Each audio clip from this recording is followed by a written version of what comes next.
Mwanza bila ukatili inawezekana. Kataa ukatili. Wito wangu kwa bodaboda,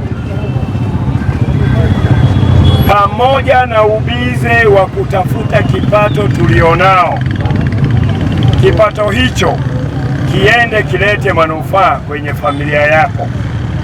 Tutenge muda wa kukaa na watoto wetu, familia zetu, tuweze kuwaasa juu ya mmomonyoko wa maadili, vitendo vya ukatili, ili kazi hii unayoifanya usiku na mchana uweze kusomesha watoto, uweze kuwa na maendeleo na uweze kujivunia matunda yake.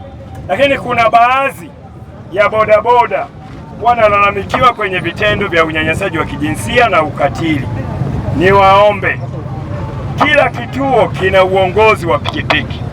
Ni vizuri mfike mahala kwa kuratibu na polisi kata, watendaji wa kata na viongozi wa vituo. Ni wakati mwafaka sasa wa kutokukubali sekta yetu hii ya usafirishaji kutokuchafuliwa na baadhi hawa mnaowaita Gen Z. Kuna baadhi yenu pikipiki imetengenezwa kutoka kiwandani, wanafika tena wanaiwekea namna ambayo sio salama. Kuna wengine wanabinua siti za viti, wengine wanaenda wanakata exhaust, wengine anaendesha anaandala ameachia. Fikeni mahala sekta hii inakuwa ni ajira, muiheshimishe, iwaheshimishe. Wito wangu ni huo. Mwanza bila ukatili inawezekana. Kataa ukatili. Kwa hiyo tukemee kwa nguvu hivi vitendo vya ukatili wa kijinsia, lakini pia tuhusike kwenye malezi ya watoto.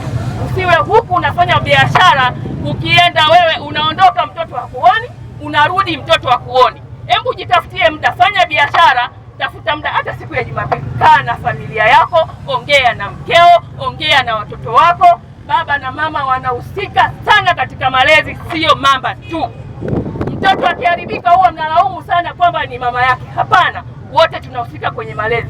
Fanya kazi yako Jumatatu mpaka Jumamosi. Jumapili kaa nyumbani na familia yako, waeleze ni nini kinatakiwa pale nyumbani, dunia inaendaje, maana wewe unakutana na mambo mengi huku barabarani.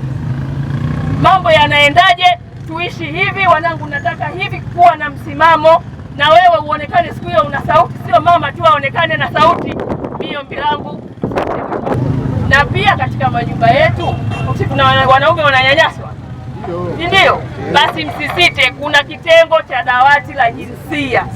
Ukifika kule, anayekusikiliza ni mmoja tu. Kile kitengo kimewekwa special kwa ajili ya masuala mazima ya unyanyasaji wa kijinsia. Kipo pale Central. Wewe fika pale, nahitaji kwenda ofisi ya dawati. Ukifika pale utaelekezwa, utaeleza shida yako. Kama ni mkeo ataitwa, atasikilizwa, utasikilizwa na wewe, mtapewa mawili matatu. Ikishindikana, kuna uongozi wa dini pia, mtaelekezwa, utaitwa, ili tu maisha yafanye nini, yaendelee.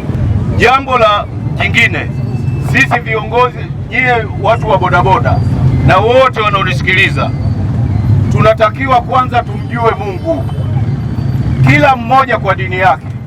Mkristo aende kanisani akapate mahubiri. Ukiwa mcha Mungu huwezi kuona ukatili unafanyika alafu ukauachia, kwa sababu Mungu hapendi ukatili kwa dini zote. Uwe Muislamu, uwe Mkristo, uwe mpagani, chochote utakachoabudu, Mungu hapendi masuala ya ukatili. Kwa hiyo tunatakiwa tusiwe bize na hizi kazi tukakosa muda wa kwenda kufanya ibada. Muda wa kwenda kufanya ibada ni mzuri, ni mfupi sana. Wapo wenzetu wanaabudu Jumapili, tupo tunaoabudu kila siku na siku za Ijumaa.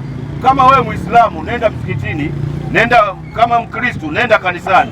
Ukienda kuongea na viongozi wa dini, imani yako itapanda, utafanya hii kazi kwa uadilifu, na hata utakapoona masuala ya ukatili, basi utakuwa ni wa kwanza kuzuia. Hilo ndio jambo ambalo sisi tunahusia. Hatuna kubwa zaidi isipokuwa ni kuiponya nchi yetu, na kama mama yetu Mama Samia Suluhu Hassan anapopambana, anasaidia kila sekta, ameshawagusa mpaka watu wa bodaboda kwa ajili ya kusaidia. Sasa na yeye inatakiwa tumunge mkono, tuhakikishe kwamba mkoa wetu unakuwa salama, na sisi tuwe mabalozi na ndio maana tumewapa hayo majezi. Maana yake ukisoma mgongoni utaona huo ujumbe unaotumika Mwanza bila ukatili, inawezekana, kataa ukatili. Kuhusiana na masuala tuliyofundishwa hapa, ni waahidi kwamba mimi nikiwa kama mwenyekiti na kiongozi mkuu wa eneo hili nitahakikisha kwamba tunaendelea kukumbushana ili tuweze kutekeleza yale ambayo tumeambizana maeneo haya. Lakini kitu kingine ni waombe, hii semina isiishie hapa. Kuna muda tunakuwa na vikao vyetu, tunaomba tunapokuwa na vile vikao muweze kupata nafasi ya kufika pale na kuendelea kutupa semina za mara kwa mara. Kiukweli itasaidia sana.